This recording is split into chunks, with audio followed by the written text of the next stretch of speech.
Yaşlarınız çok küçük veya genç ama sporun geleceği bu odada oturuyor. Yarın öbür gün bizi Avrupa'da, dünyada temsil edip işte Spor Bakanlığı'nın çok önemsediği başarıları, madalyaları, kupaları kazanacak olanlar sizlersiniz. Hello everyone. First of all, thank you for coming here. It's the first time for me that I'm with so many drivers, so I'm also a bit nervous and excited. At the end, I also believe that driving on track is at the end the most important part. I really believe that if we can learn something from what I'm going to show you today, from my history. Çok daha önemli. Size bugün kendi tarihimden nasıl bir tarihim olduğundan bahsedeceğim. And then we have junior and senior, or Junior. Only junior. Okay. Mini and junior we have. Okay, perfect. So, I will start really from what my history has been. And I was 3.5 years old, and basically, of course, when you're that age, it's not something that you go, you know, you're free, and you go to your father and say, hey, I want to drive karting. 2 yaşındayken daha babası onun motorun sesine alışması ve hıza alışması için bu şekilde onu motorun üstüne koyduğunu söylüyor.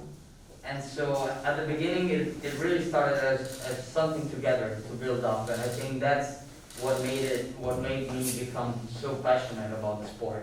Evet. And so for me, this was the moment that I knew I had all the eyes on me, and this is really the moment that I understood that I really had to make that extra step. Baştan aşağıya bir sporcu mantalitesini hep korumanız lazım. Siz zaten şu anda gelişme çağındasınız. Yani hayatınızın en sağlıklı bölümündesiniz aslında. O sağlığı korumak da çok önemli. In 2019, I said, this year I need to work even harder and do even better than this year. The European Championship and the World Championship. So, you know, at the end it looks easy when you are in the best team, when you keep winning and everything looks easy, but as I showed you before. Takım var, onu çocuklar biliyor. Tamam. Bunu farklı. Biliyorsunuz takıma katılmış. 2020 yılında çok büyük bir şey olmuş, bir yarış vesaire. I wanted to get with them. Güzel sonuçlar aldığını fakat kendisinin... Where did you win this race?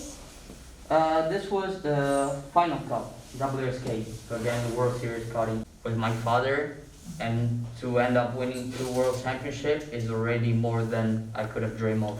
The result possible is that pushes you to make the effort.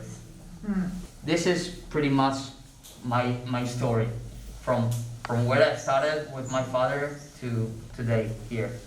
But you can be an incredible sportman, whatever you're gonna do, even without it, just by the hard work. It's decreasing, and so it's either you brake or you release the throttle, and you can see it in all the graphs. Also, this is the temperature of the exhaust. It's gonna be Yeah, because now in Italy we close again. again. Now it's actually closed again, so I mean, the government is trying to keep up the economy running, so that's the only thing. The numbers are not that good. no.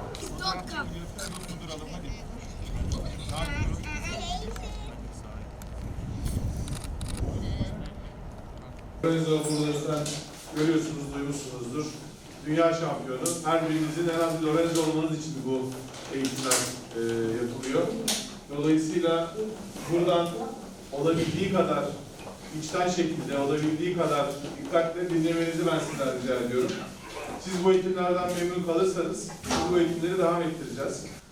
This is our car coming for the corner and fast corner.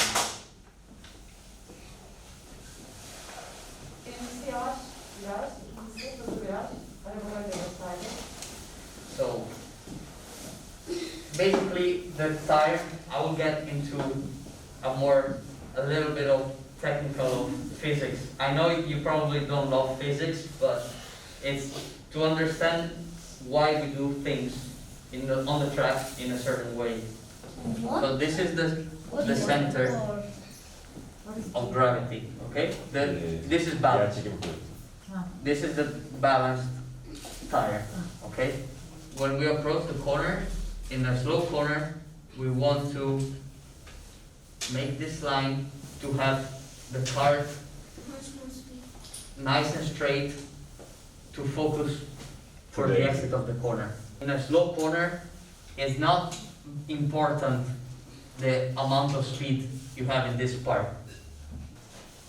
So when we approach the corner, we're in this position, okay? So with all the weight in the front. Bütün ağırlık önde. Sonra tabii ki daha iyisini, daha fazlasını yapmak için zorladıklarında bu kez limitin ötesine geçiyorlar.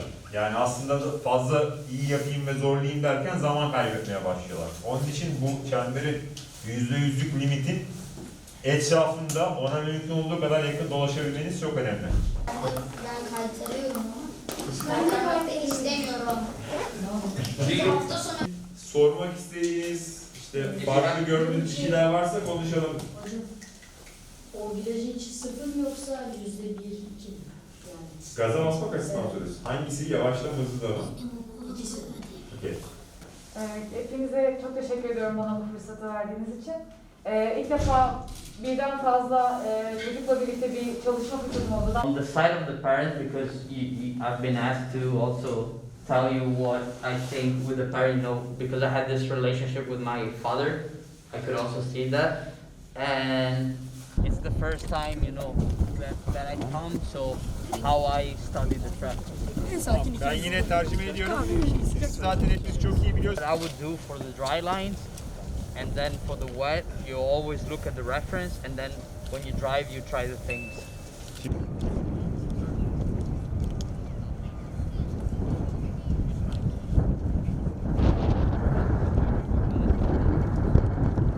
Kur'an çarpsın. Allah Kur'an Kerim çarpsın. Kur'an Kerim çarpsın. Tamam mı? Tamam mı? Yemin ettim. Çok önemli tabii. Ondan sonra ilk turlarda yine lastik performansına fayda almak için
We can still, if you open up a little bit more the entry, don't come in too tight, open up a little bit more.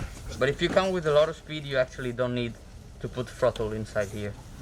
What I see, all of you, you hit this curve right, because you open up here too much on the inside. You can come with more speed inside the corner. Then here is good. This part is all good. It's a little bit here that I can stay still a little bit more on the inside. I stopped it a little better. And here I think it's just how you approach the corner.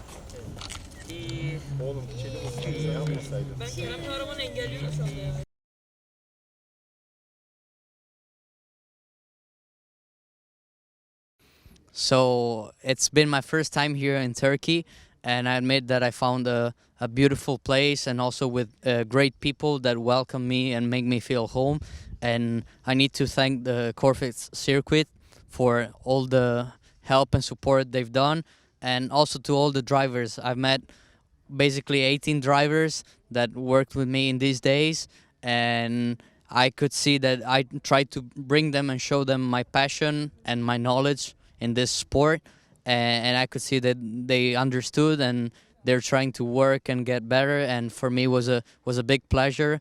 And also with the circuit, I love it, to be honest. It's a very old style circuit, very technical, and remembers me of my childhood in Jesolo and my Italian tracks where I used to train.